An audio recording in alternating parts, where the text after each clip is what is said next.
Imagine lying inside a giant stone fortress. Winds howling outside, snow piling against the walls, and your only mission is simple: survive the night without freezing to death. But here's the surprising part. Most people in medieval castles didn't just survive, they slept comfortably. How? Tonight, we're stepping back hundreds of years to uncover the forgotten secrets of medieval castle bedrooms, from heated walls to strange sleeping positions, and the reason why medieval beds were smaller, harder, and warmer than you'd ever expect. So settle in, relax, and let's begin the journey. Below content is structured like a slow, relaxing, detailed history journey. Castles were built like fortresses: thick stone walls, narrow windows, and cold floors.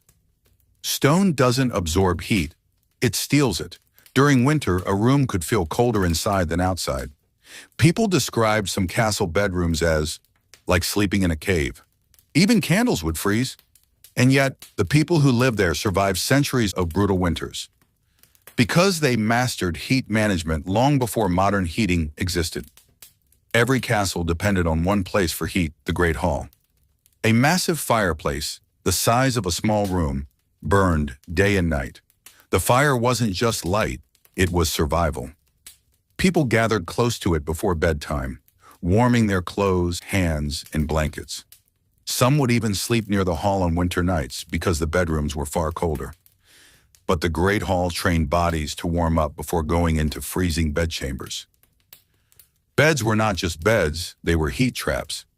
They used layers: rope base to keep the bed off the cold floor, straw mattress for insulation, wool blanket, fur blanket, heavy coverlet, feather-stuffed top layer.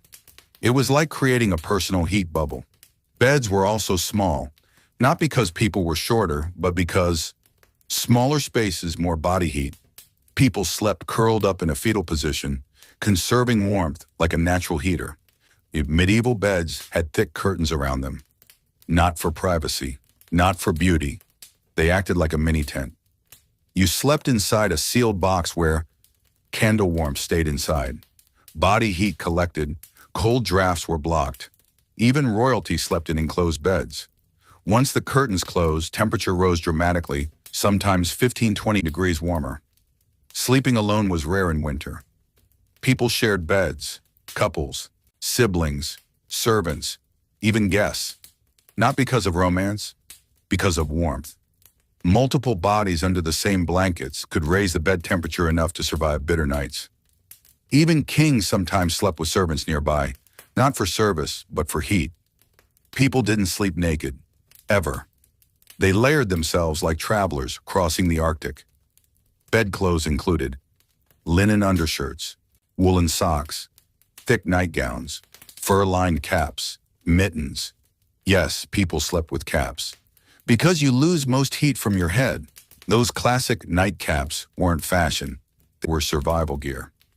Before sleeping, people heated stones in the fireplace. These stones were wrapped in cloth or placed inside wooden boxes. They slid them under their blankets to warm the bed before climbing in. Rich families used brass or copper bed warmers filled with hot coals. Warm the bed, first sleep comfortably later. Upper-class castle rooms had fireplaces built right into the wall. But they weren't kept burning all night. It was dangerous. So people relied on burning embers, thick wood that smoldered slowly, small night fires. The room stayed cold, but the bed stayed warm, and castle floors were ice-cold stone. So people covered floors with rushes, straw, and animal skins. Layers of rushes acted like medieval carpets, making rooms slightly warmer and reducing heat loss. People didn't sleep anywhere. They chose warmer rooms, upper floors, heat rises, rooms facing the sun, chambers near kitchens or halls. Servants slept near ovens and pantries because those rooms stayed warm from cooking fires. A typical routine looked like this. 1. Sit by the Great Hall fire, into wind. 2. Warm clothes and blankets. 3.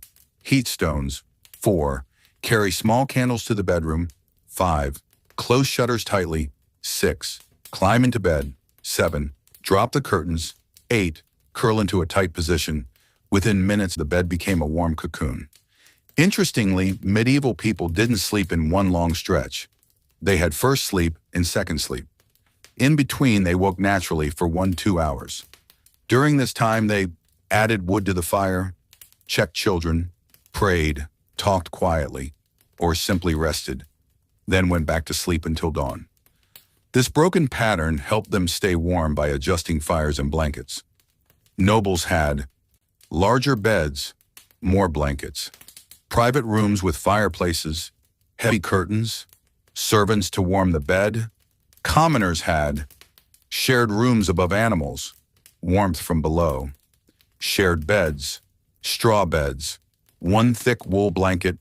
Even so, both groups survived winters using similar techniques.